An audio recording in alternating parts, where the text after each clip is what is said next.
Clarabelle. A Creepypasta reading.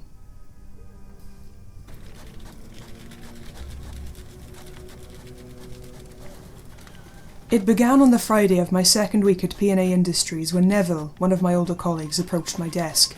Our last shared conversation still stung, so I pretended to be engrossed in the CRM system on my screen. "Heyo, Welshie," Neville said brightly. "Gary," I corrected him. "Gary, then. Look, I expect you're busy right now, but, well, I'm here on Scott's behalf. He wants to apologise for the whole sheep shagging joke." "Does he?" I remembered the whole sheep shagging joke quite clearly. Standing beside me in the break room, Scott had wanted to know how often I sheared my girlfriend, which was ridiculous since I didn't even have a girlfriend. Right now, Scott hovered by the break room door, actively ignoring me and Neville. "And I want to apologise too," Neville went on. "I know it can't be easy for you moving to a strange new office full of old farts like us. You know, we were just having a bit of fun." He played with a lamp on my desk, which was otherwise bare. It wasn't his lamp. I hadn't given him permission to touch my lamp. But if Neville noticed my glaring at the CRM system, he didn't mention it. "But anyway, me and the guys go geocaching at the weekend, and we want you to tag along. It'd probably interest you. Lots of hiking involved. Philip goes with us when he's not taking his kids to Playzone or whatever." I looked up. Philip worked at the cubicle adjacent to mine. He was 20 years my senior, but still the most relatable colleague I had. Geocaching couldn't be all that bad if he was interested. At least I'd have someone to talk to. Neville drummed on the base of the lamp, awaiting my answer. "I'll think about it," I said. "That's great," he replied, his smile brightening again. "I'll let you get on." Then, just as he was walking away, "Crowy zooey gaimru." I left it until Saturday morning to do the research. We'd be walking through a woody nature trail called the Glen. There were several caches hidden there, each containing a notebook to be signed and a small personal item to be swapped with one of our own. "It's like a time capsule," Philip said as we struggled up the first steep hill. "Only without the time. Oh, fucking knee." "You okay?" I said, stopping so we could recover. "Yeah, I'm fine. Just getting older." "We're all getting older." "All right, you little smart-ass." I smirked and we carried on. Most of the guys were gathered ahead of us, phones out, their GPS informing them of the first cache's location. Neville wore a brown fleece and jeans, and Scott was even more laughable in his oversized quilted jacket. "Got it," the latter called, holding up a Tupperware box for all to see. "Excelente," Neville said. "Okay, our next cache is lucky number 7. Welshie, you want to lead the way?" I shrugged. "If you want." Nigel from marketing tapped away on his mobile. "Oh dear, it's in the east part of the Glen. We'll have to watch out for Clarabelle." There was a ripple of assent. I turned to Philip. What? What is it? Who's Clarabelle?" "Nobody," said Philip. "Oh," Nigel said, delighted. "He won't know, will he?" Scott had finished penciling his name in the cache's notebook and replaced the novelty pencil sharpener inside with his keyring. "About 10 years ago we had a would-be serial killer living here," he told me. "His second victim got away, so he was caught, but the first one was murdered in these woods. Her name was Clarabelle Edwards." I couldn't help but smile. Clarabelle. It sounded so made up. "It was horrible by all accounts," Neville said.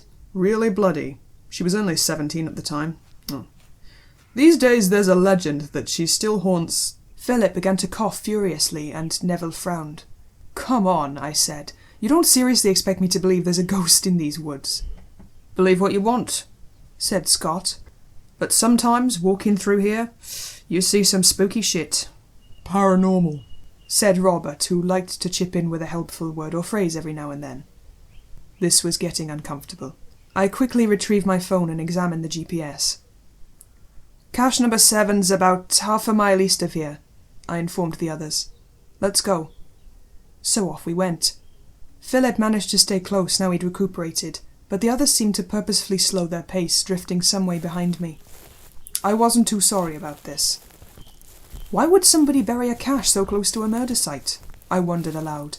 Did the killer leave it there? "If he did," Philip said, "I dread to think what kind of personal item is inside." We cleared the top of a grassy slope. Sunlight filtered through the trees and brightened the fallen leaves at our feet. It must have been getting on for midday. Philip and I let the silence envelop us as we strolled deeper into the woods. Of course, I didn't believe the ghost part of the story.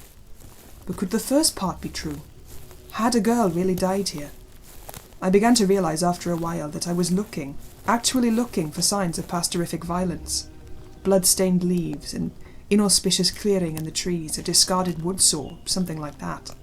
Then I realized how ridiculous I was being, and stopped. "Are we close?" Philip presently asked. I consulted my phone. Just about. The trees were now so thick that the sunlight struggled to reach us. I hoped the cache wasn't hidden under the fallen leaves in this section, or we'd be searching all day. With any luck, it was concealed in a tree hollow somewhere. "Let's wait for the guys to catch up," Philip suggested. I nodded and found a felled trunk for us to sit on. There was still nothing I could think to say apart from, "Nice weather we're having." Philip took off his glasses, showing the prominent crow's feet around his eyes. "I don't know. I think it's getting darker. Clouds, maybe." He was right. It was darker. That's weird. "What?" I rose from the trunk. It wasn't my imagination. The sunlight from above was fading. It gradually drained our surroundings of their colour, and yet I couldn't see the cloud or the passing plane that was responsible. Philip and I exchanged glances. "You guys!" I called out to the huddle of men at the top of the slope. "Hey, come look at this!" They drifted down and perceived the darkness for themselves. Their expressions ranged from moderate confusion to mild interest. In particular, I noticed Neville's turned down bottom lip and raised eyebrows. They seemed to say, "Not bad." "Bit early for sundown," Scott remarked. "Is it these trees, do you think?" I craned my neck again despite myself. "Well, probably the trees," Neville conceded, still impressed. Something about it was bothering me. I'd have liked to communicate this privately to Philip, but it wasn't possible right now. "What's the matter, Welshie?" Scott asked. "Feeling a little spooked?" "Of course I'm not, you quilted racist bastard." "No," I told him, "but I think maybe we should look for this one another time." Scott smirked. "But we've got to make a clean sweep," said Nigel. "Yeah, come on, we've only got yours left." Things might have gone on in this vein for some time. Luckily, Philip had picked up on my misgivings and stepped in to help me. "I'd like to get back, actually," he said. "Knee playing up. Kids at home unsupervised. You know how it is. Maybe we can come back to this one next week. At least Gary's got the idea now." I saw the guys give him a reproachful look, but I knew somehow that they'd bow to his judgment. No matter how old and irrelevant they perceived him to be, his opinion still held some weight, both in and out of the office. "Fine," Neville said. "We'll tackle this one again next week." We walked back along the trail, and were soon bathed in sunlight again. Probably be even darker by then. Oh well. Anyone want to hit the burger van on the way back? The burger van in question was a filthy catering trailer, permanently parked alongside the dual carriageway, which ironically called itself Sam and Ella's. I decided to pass. Sunday morning was rather slow. I had a call from my parents and made cheese and crackers for lunch. Apart from that, there was nothing to do but reflect on and rationalise the events of the previous day. The sudden darkness in the glen had been strange, but it had to have a reasonable explanation. It wasn't going to stop me finding cache number 7. I decided then and there to go back on my own. I'd just look around, find the cache, and leave. That afternoon, without the group slowing me down, I quickly found the east section. There were hardly any distinguishing features such as clearings or large trees, so I kept to the path. I hunkered down and began to sweep the leaves away from the ground, in search of the elusive cache. As I worked, a thought occurred to me. If I was facing towards the east, then the sun would set behind me. Soon my shadow would creep out from under my feet and stretch along the path. But no. As I rummaged, darkness appeared to descend from directly overhead, until I couldn't see the treetops anymore. I carried on regardless, determined to find the cache. A moth fluttered past my left ear and vanished from sight. I shook my head and carried on. Then, a few seconds later, it happened again. It was a small, bright thing, and kept flickering around in my periphery. I couldn't see it directly. "It's just a stupid moth," I said aloud. Leave it alone and find the damn cache. It zoomed past my right ear, moving unlike any moth I'd ever seen. In the growing darkness, I'd glimpsed its white, almost luminescent glow. I flinched away from it and toppled onto my side. My eyes darted around, and I was unable to locate it. The silence struck me harder than ever before. Perhaps it would be better to explore the area as part of a group. Next morning, I went back to P&A Industries, where the guys were not to be distracted from their first coffees of the day. While all was quiet, I decided to conduct a little more research. I made sure neither Mr. Phelps nor Mr. Anderson was lurking near my cubicle, and then opened up Google. The voices of my co-workers could be heard from the break room as they stood around exchanging unpleasantries. My missus just got a new Milton solution for the kitchen floor, Neville told those assembled. I typed in Clarabelle Edwards. Any good? Nigel wanted to know. I don't know, it's got a lemon scent. The search results came up, and I clicked on the first. It was an archived news article with the title, Farsing Woods murder victim named as Clarabelle Edwards. I mean, nothing against it, nothing against her, but a guy can only stand so much lemon-scented shit around the house, you know? According to the article, Clarabelle had been discovered by a group of school children, cutting through the woods on their way home. She was only partially buried. Can't have it in our house, said Arnold from accounts. It upsets the dogs. Her arms and legs were missing, and never found. We've got the steam mop for our floor, chipped in Scott, so no lemon scent to speak of. Citrus, said Robert. I looked up from my research and gave a long sigh. So the girl had died there, that much was true. It still didn't mean Clarabelle was haunting anything or anyone. From the adjacent cubicle, I heard Philip's harsh cough, looked up and caught his eye. He looked more exhausted than usual. I wheeled my chair across. "Hi, Philip. Can I talk to you?" He pulled away from the computer screen and massaged his eyelids. "Oh, it depends. What about?" "Well," I wondered how to put it. "What do you know about the Glen being haunted?" Philip glanced in the direction of the break room, and then motioned for me to wheel into his cubicle. I did so. "Right," he said. "Before we discuss this, you should know I'm the only one in this office who lived here at the time of the murder." That made sense. Philip was the oldest. "Years ago I had this tremendous fear of leaving the house. You've heard of agoraphobia, right? Well, I was just getting over it when the news about that poor girl came out. These other guys, they don't know how long it took me to work up the courage to walk my dog again. They don't know how much I worried, and still worry, about my kids cutting through the Glen to get to school. They couldn't know what it's like, because they weren't here when it happened." "So why do you go geocaching with them?" He sighed. "I thought it might help me get over this fear. The other guys, though, I think they need a bit of fear to take them out of their boring lives. I don't know if they're the ones who came up with this haunted Glen thing, but they certainly don't mind indulging in it." "But the Glen's not haunted." Philip swiveled on his chair. "Is that a statement or a question?" "Well, all right then. Is the Glen haunted?" "Depends what you're asking. If you're asking if I believe in ghosts, then the answer's a resounding no. If you want to know what I've seen..." He trailed off. "What?" He swiveled in his chair back to his original position, facing the monitor. I saw the reflection of his troubled face. "I've talked to my daughters about going through there. They only admitted to cutting through once, and said they noticed something strange. These white moth things." "Yes," I said, punching my palm. "Yes, that's what I saw." He gave me a look. "Gary, I wouldn't even think about that. What you and the girls saw was a trick of the mind. Not even an hallucination. I think they're called visual disturbances. They're common. Now put this Clarabelle thing out of your head.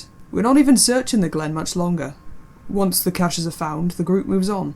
"But that's the thing," I told him in urgent tones. "I can't find cache number 7. I've looked twice and there's still nothing." "You'll find it," he assured me. "Just don't indulge this urban legend anymore. You don't want the guys to think you're suggestible. You'd just be giving them another stick to hit you with." I nodded slowly, and soon returned to my cubicle. The old news article was still on my screen. At the end of the massive chunk of text was the link to a follow-up article, which I clicked on. This one bore the heading, Clarabelle Edwards killing, man arrested in murder investigation. There were 2 pictures. One was of Clarabelle, a moderately pretty girl with freckles and long blonde curls, and the other was of the killer. He looked ordinary enough. In fact, it could have been any one of the guys I worked with. The only thing that seemed off about him was the sullen expression, but that had to be typical for depictions of ruthless killers. There was no picture of the second victim, the one that escaped as she was too young. I gazed at Clarabelle's smiling face and wondered if she'd be smiling right now. That week, my mind was full of the woods. I had thoughts about trees. I had dreams about moths. Ghost or no ghost, I was definitely haunted by something. Maybe it was, as Philip said, to do with suggestibility. All my life, people have told me I was quiet, mellow, and easily stimulated. It doesn't take much to keep me amused, which is why office work suits me. So clearly, the revelation of a murdered girl had unsettled me, and allowed my mind to be fooled by strange natural phenomena. Really, a few insects and an early sunset were nothing to be afraid of. It was just nature's mysterious way. Still, every day of my 3rd week at P&A Industries, I was distracted. Every evening I sat in my living room chair, watching out for anything white and winged. On Saturday, the geocaching group reunited at the Glen, and the search continued. "We'll leave Welshie till last," Neville declared, since he likes to take his time about it. "Calm," Philip mouthed to me. In the hours that followed, the group uncovered caches number 9, 10, 12, and 14. And finally it was my turn. Once again I led them to the east side of the glen and worked against the clock to find cache number 7. I checked under the fallen leaves, in the branches of trees, under stones, even in birds' nests. However, all too soon, the sunlight began to fade. The shadows came down over everything like a shroud. "No!" I punched the leafy ground as the others looked on. Nigel regarded his watch. "It's not even gone 4, he exclaimed. "What the hell is this?" "Well, it's ludicrous is what it is," said Neville. 2 weekends we've spent looking for this sodding cache." I stood up. "What was that?" "Sorry?"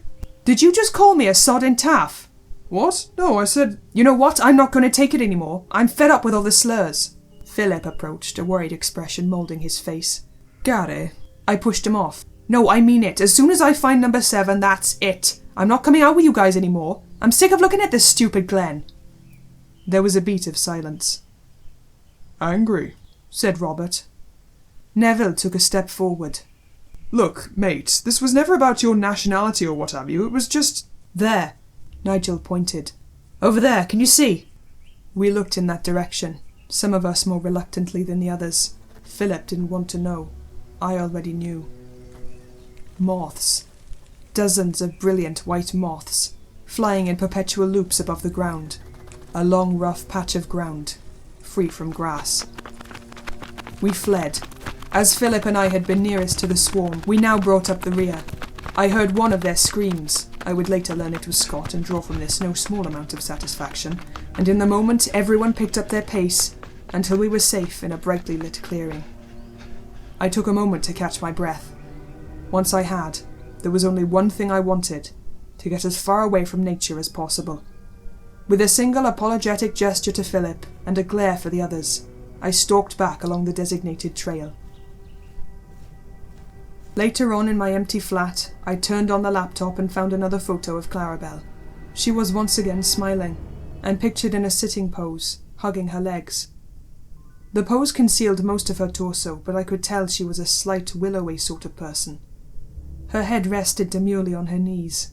The article described her as a sweet girl who, according to her bereaved mother, loved hugs. Why are you doing this?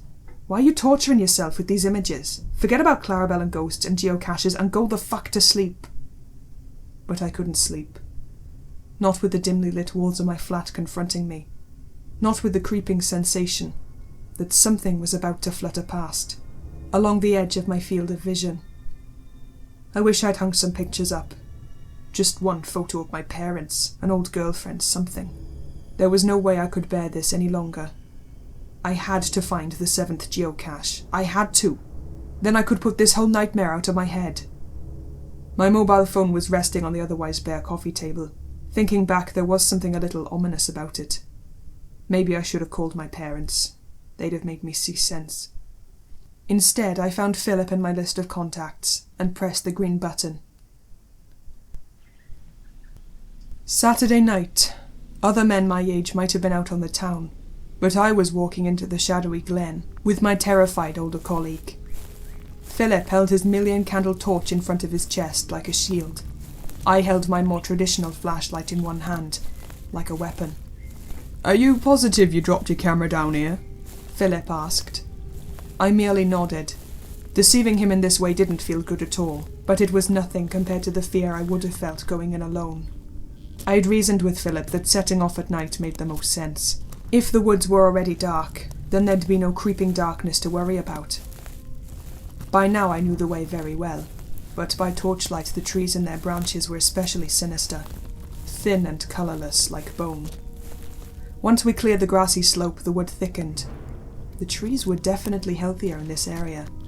Suddenly, inexplicably, I remembered my parents' plants, which had flourished only when our pet was buried beneath them. Had these trees only thrived because of Clarabelle? Had her burial here allowed them to grow stronger, more powerful? It was hard not to let a ghostly legend get to you, I realised. "Just so you know," Philip said, "the guys at work think you're going crazy." Of course they did. Years of processing the sales of photocopiers in front of a computer screen had deadened their imaginations. "I'm not crazy," I said. Philip nodded. "I'm just telling you what they think." "Why?" "Because it helps me to keep talking, alright? Let's find your camera and get out of here." Now it was my turn to nod. I didn't tell him that as long as we were here, finding cache number 7 was my real priority. "This thing at work," said Philip. "I'd like to tell you it gets better with time, but in all likelihood it won't. Sometimes you have to keep your head down to survive." I shone my torch on the rough patch of ground, a place I'd never checked before. Had it ever really been here before? Or was it just another visual disturbance? You get what I'm trying to say, don't you, Gary? Don't go looking for trouble. It's not worth it. We followed the beam of light and stood before the rough patch. I bent down to sweep at the loosened dirt. The cache was there. It had to be there. "Trust me on this one," Philip pleaded. His hands were shaking, his torch rattling. "Take it from someone with 21 years of experience. It's never worth it." There was something there. I began frantically digging, and after a moment Philip crouched beside me and helped to pry the object loose. We had in our hands a large plastic box in green camouflage netting. Through the holes I could make out the number taped to the lid. We'd found cache number 7. Yes! I could have hugged him. "Open it then," he said. The fear was still in his voice, but there was a little relief now too. At his word I undid the netting and removed the lid of the box. My expectant smile faded when I saw the motionless moth inside. Philip's hand found my shoulder. My brain tried to process the terror and frustration I was feeling, when the inert creature woke up and furiously beat its wings. I threw myself backwards as it took off, the fuzzy underside of its thorax just missing my face. The torch beam in my hand caught a further 2 moths materializing from the trees. Yet more of them appeared, and before Philip or I knew it, there was a whole flurry of them, circling round each other in the air. "Oh God," Philip said. He flipped on his own torch at last. It was brighter than I expected, and concentrated on the white, swirling mass. I was afraid of being blinded. As I watched, though, the thing began to change, tightening, thickening, and changing into something new. I was scared to watch. I was scared to look away. Finally, we saw the brightness in its new form. It was a pure white figure, with limbs that had been brutally severed, ending in mangled flesh and splintered bone. Worse still, the torso was torn open, and below the exposed breastbone was an empty rib cage. This girl, for it was a girl, turned her face to us and smiled peacefully. I hadn't moved from my sprawling position on the ground. Next to Philip's million-candle torch, mine was useless, so I tossed it to one side. We needed to go, right now. "Oh God," Philip said again. Clarabelle smiled at me, then at him. flicking her snowy hair out of her snowy eyes. She drifted towards us, raising her stumpy arms. My wounds, She sang dreamily. these are my wounds. Our screams were simultaneous. I leapt to my feet and grabbed Philip, and together we ran. I didn't dare look back, but he did. His yells echoed in my ear. Then to my horror, there was a familiar flickering and fluttering to my left. Wings and legs touching the side of my face. I brought a hand up to frantically bat the moths away, and felt their fuzzy little bodies hitting against my skin. Philip yelled and smacked at his bare forearm, the one I had hold of. They were biting him. They were biting us. We kept going. The moths flew around me, orbiting my skull. The faster we ran, the more indistinct they became, until they were mere blurry spots on my vision, like an afterimage, but I could still feel them. Panic struck me when I felt their fussing antennae on the back of my neck, and there was nothing I could do. I had to keep going, I had to ignore them. They were Clarabelle's way of slowing us down. After a moment, I don't know how long exactly, I let his arm go. We ran side by side, and then he fell behind. Fucking knee! The ghost of Clarabelle was still following us. She must have been drawn to Philip's torch, because he was the one she most intently pursued. And he was slower than me. Like a fool, I trusted that he would outrun her. I didn't even look round. Not until I heard his piercing wail. He'd been caught. No! Let me go, please! I have a family! I have children! Let me go! He struggled with her, pleaded with her, just like he'd pleaded with me moments before. Unmindful of the moths, I stopped running in time to see him die. Despite his efforts, Clarabelle pulled him into a tight embrace. I saw her broken ribcage come to life, open wide and bite into his abdomen. His blood stained her spotless skin like red paint on a white rose. Then he gurgled, and his heavy torch dropped to the ground. A different kind of darkness descended after that. It was in my own mind. The next thing I remembered was collapsing at the foot of the steps leading to the nature trail. I was out of the glen. I was out in the clear, cool air. And Philip was dead in the woods. It was all I could do to roll onto my back and stare up at the stars. So much blackness up there, rich and full. The tears rolled down either side of my face and came to rest in my ears. I hated the dark. I hated the light. Philip was dead. Everyone thought I was crazy. Everyone would think I'd killed Philip. I blinked up at the stars and realized the truth. His death was down to my insistence that he join me in those woods. I really had killed him. The stars blinked back. Right now I'm in the flat. My mind has cleared a little, enough for me to write this up. But the fact remains that Philip, the only decent employee at P&A Industries, is dead because of me. All because of a little box. I can't face going back to work. I can't face doing anything at all, really. I don't know who this explanation is for. Maybe it'll help my parents understand what I'm about to do. Maybe it'll go viral and help perpetuate the legend of Clarabelle, which wouldn't be such a bad thing. Anyway, all that remains is to go back to the glen and surrender myself to the ghost. Regards, Gary.